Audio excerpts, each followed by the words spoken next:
Most people install antivirus to protect their privacy, but Avast became one of the most controversial antivirus companies in the industry after reports tied the company to user browsing data collection. Now, Avast says things are different. New apps, new privacy policies, new branding. So in 2026, is Avast actually a good free antivirus, or is free security still costing users something behind the scenes? One of the biggest reasons Avast detects new threats so quickly comes down to scale. Avast says that it has hundreds of millions of users worldwide, and that means that if a brand new piece of malware shows up on a laptop in Brazil, Avast can use that data to help protect someone in Tokyo almost immediately. That's how modern cloud-based antivirus works. Think of it like a massive digital neighborhood watch. The moment one house spots something suspicious, the entire street gets an alert and locks things down before the threat spreads. And that system is genuinely useful. It helps antivirus companies react to brand new malware far faster than traditional offline scanners ever could. But there's also an obvious trade-off. For the system to work well, Avast needs visibility into what's happening across millions of devices.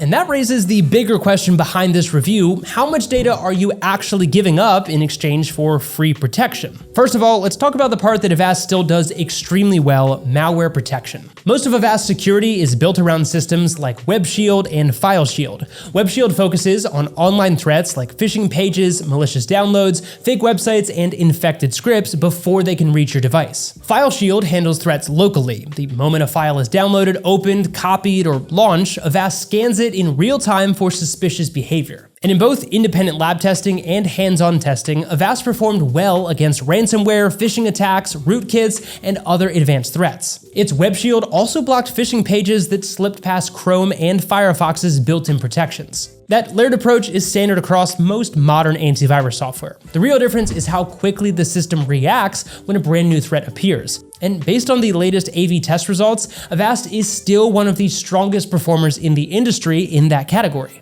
It scored a full 6 out of 6 in protection, performance, and usability, while also maintaining 100% protection against zero-day malware during testing. Those are the newer attacks that security companies have not fully seen before, which makes them some of the hardest threats to stop reliably. So strictly from a protection standpoint, Avast is still one of the best antivirus engines available in 2026. And honestly, that's what makes the privacy conversation around Avast more complicated in the first place. Avast basically offers two main experiences: Avast Free and Avast One. Avast Free is still one of the strongest, genuinely free antivirus options available. You get real-time malware protection, ransomware protection, web protection, smart scans, and a much cleaner interface than older Avast versions. For casual users, that could be enough. If your main goal is blocking malware, phishing links, infected downloads, and suspicious websites, then Avast Free still covers the essentials really well. Avast One is the step up. Instead of focusing only on antivirus, it combines multiple security and privacy tools into a single dashboard. That includes the VPN, scam protection, advanced firewall features, device cleanup tools, performance monitoring, webcam protection, and identity-related features depending on the plan that you choose. And honestly, this is probably the direction most antivirus software is moving these days. People want fewer separate apps, fewer setting menus, and one place to manage security, privacy, and performance all together. The nice part is that Avast made the transition between the two feel pretty seamless. The interface is much more modern, and the firewall controls in particular are much easier to access and manage than they used to be. So the decision mostly comes down to how much protection you actually want beyond basic antivirus.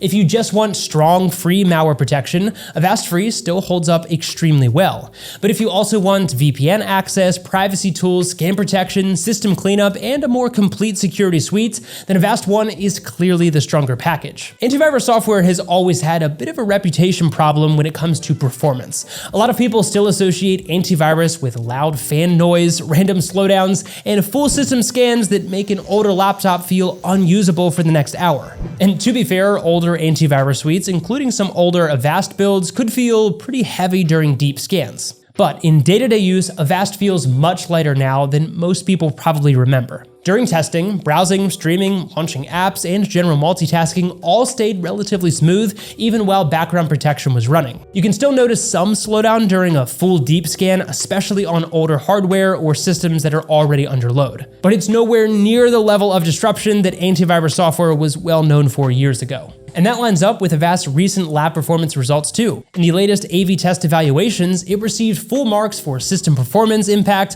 while running everyday tasks in the background. So from a usability standpoint, Avast has improved quite a bit compared to the older generation of antivirus software. Now, if you've researched Avast before, then you've probably seen people mention the company's past privacy controversy. Back in 2020, reports revealed that browsing data collected through Avast products was being sold through a subsidiary called Jumpshot. The backlash was massive, especially because antivirus software already has deep access to a user's system and browsing activity. Since then, Avast has made several major changes. Jumpshot was completely shut down. Avast says it no longer sells personal browsing data, and following FTC action, the company is now prohibited from selling browsing data for advertising purposes. Avast has also made its privacy settings and data controls much more visible than they used to be. Now, it's important to understand that modern antivirus software still relies heavily on cloud-based threat intelligence, and that means suspicious files, malicious URLs, downloads, and detection data are often analyzed across massive networks to identify threats quickly. And that's not unique to Avast. Most major antivirus companies use similar cloud-based detection systems today. The difference is really about transparency and user control. If you install Avast in 2026, it's worth spending an extra minute reviewing the privacy settings during setup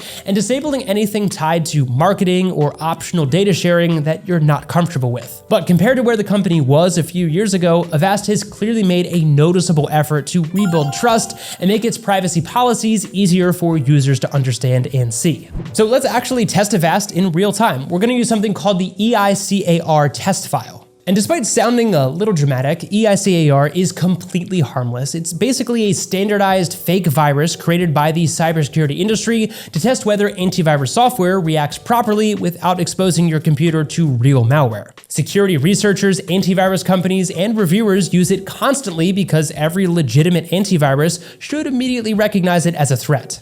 So here we are on the official EICAR website, and we're going to try downloading the test file directly to our computer. And there it is. The moment the file touched the system, Avast recognized the signature and blocked the download before the file could fully save locally. And that's exactly what you want from modern real-time protection. Good antivirus software should intercept suspicious files during the download itself, not wait for a manual scan hours later after the file is already sitting on your computer doing harm. So after testing Avast in 2026, the overall picture feels pretty clear. From a pure protection standpoint, Avast is still one of the strongest antivirus engines available. The free version remains genuinely useful, the malware detection rates are excellent, and performance is much lighter than many people probably remember from older antivirus software. At the same time, Avast's history around user data is still part of the conversation. The company has clearly made major changes since the Jumpshot controversy, but because antivirus software operates with deep system access, it's still worth reviewing the privacy settings during setup and disabling anything that you're not comfortable with. If you want the full Avast One package with the VPN, advanced firewall tools, scam protection, device cleanup, and the extra privacy features enabled, then we've linked to our current Avast One deal down in the description box below. At the time of filming, it's about 60% off, which brings the cost down to less than the price of a cup of coffee per month. Using those links also helps support this channel at no extra cost to you, which we really appreciate. And if you made it to the end of the video, comment firewall and I'll reply with one weird thing that an antivirus software can detect that most people don't realize. But as always, thanks so much for watching, and we'll see you in the next video.